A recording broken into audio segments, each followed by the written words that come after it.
I saw the excessive amount of material that's left behind on the beaches, and I said, let's make a bag.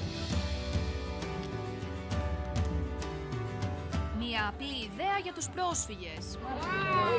This is boat material, and this is the straps from the life vests. Η 24χρονη Φλόρ Νάγκλερ, εθελόντρια και φοιτήτρια υφαντικής από το Άμστερνταμ, μιλάει στον Α από τη Λέσβο για την ιδέα της να μετατρέπει σωσίβια και λέμβους σε σακίδια για τους πρόσφυγες. I think the success of this project is that it's really feasible. There's mountains and mountains of life vests. Η Φλόρ φτιάχνει δεκάδες σακίδια καθημερινά για τους πρόσφυγες που φτάνουν στο νησί έχοντας χάσει όλα τους τα προσωπικά αντικείμενα.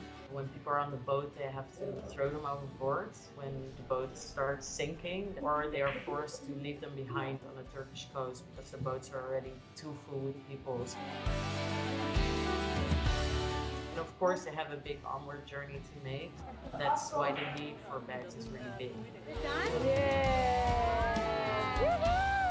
It feels really good to inspire people.